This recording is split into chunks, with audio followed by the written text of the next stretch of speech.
fonction somme, si, NB. Si, max, minute et moyenne.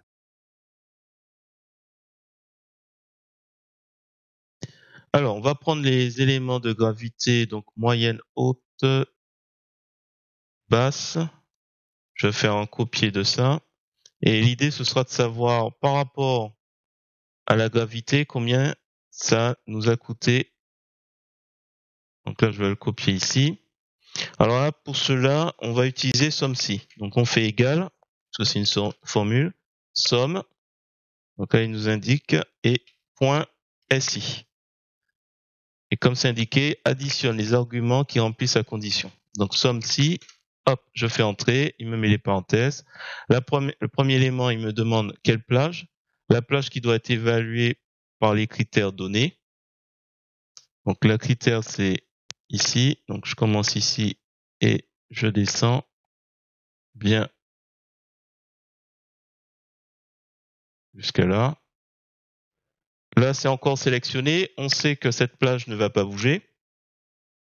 Donc je vous demanderai, soit vous appuyez sur F4 une fois, il va vous mettre les dollars sur le E, sur le 2 et sur, alors je vais juste aller sur le côté. Voilà, il met le dollar sur le E, sur le 2, sur le E et le 33. Ça veut dire c'est comme si il jetait l'encre sur chaque élément. Donc il s'agit de référence absolue.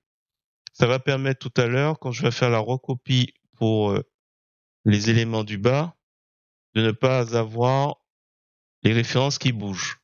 Parce que là, pour l'instant, on est sur le 2, la ligne 2.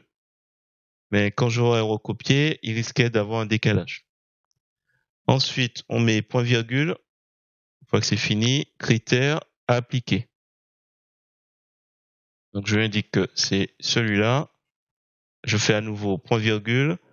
Plage dont les valeurs sont additionnées. Donc on additionne les coûts. Alors même chose, je vais partir du bas cette fois-ci.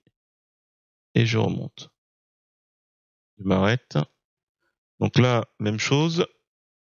Je fais F4. Comme ça, il me met les dollars. Il me met une référence absolue d'office. J'appuie sur Entrée. Et quand je vais recopier, hop, il va me faire les calculs. Donc 140, basse, on en a un ici. Donc là, je vois 90 plus 50, donc 140. Donc effectivement, et là, 0. Ça n'a pas coûté. Ok. Alors, qu'est-ce qui se serait passé si on n'avait pas mis les $? Donc là, je vais reprendre mes éléments, je mets à côté, et cette fois-ci, je retire les dollars. Donc, je sélectionne. Donc là, c'est uniquement fixé sur les colonnes. Alors, si vous aviez fixé uniquement sur les colonnes et pas sur les lignes, ou si vous aviez pas mis $, on va voir un petit peu ce qui va se passer. Là, je retire. Voilà. J'appuie plusieurs fois sur F4.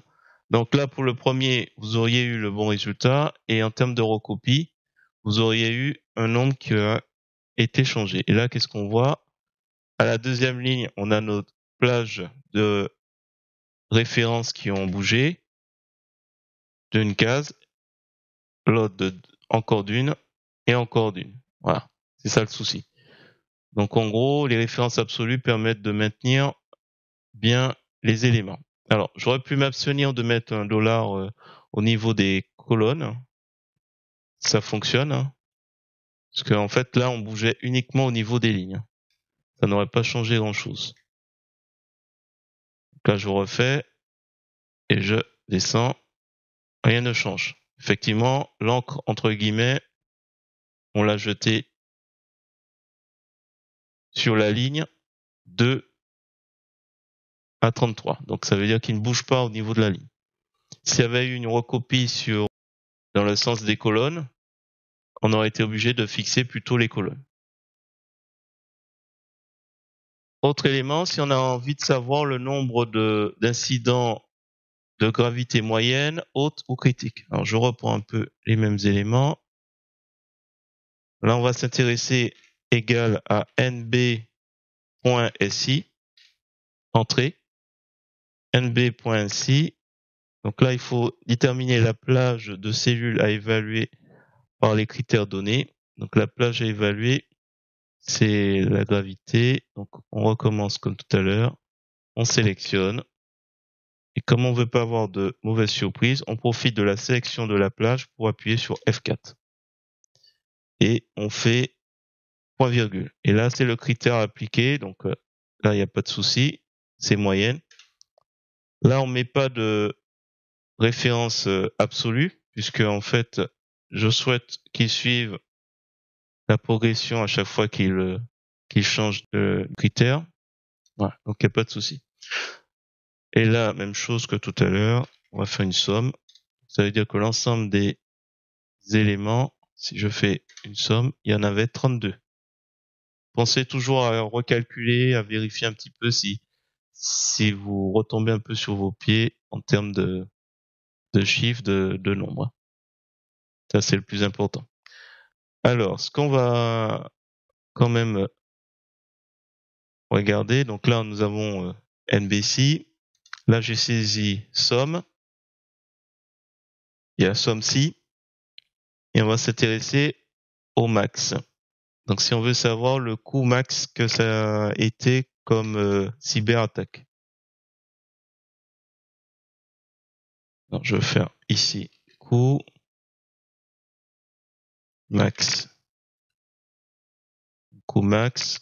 Tiens, je vais mettre coût minimum. Ouais. Donc là, par exemple, j'appuie sur F2 pour entrer, saisir nos éléments. Alors, moyenne. Donc là, même chose, il n'y a pas de difficulté. Max MAX, j'entre. Et là, je sélectionne. Alors, je prends pas la somme totale. Je fais attention. Donc là, la ligne 32.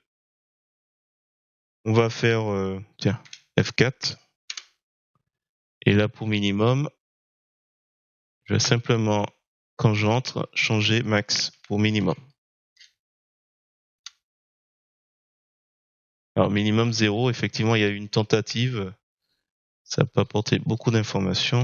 Donc là, la moyenne, hop, je change, est de 3000 par intervention. Voilà, ici, je remets les bordures.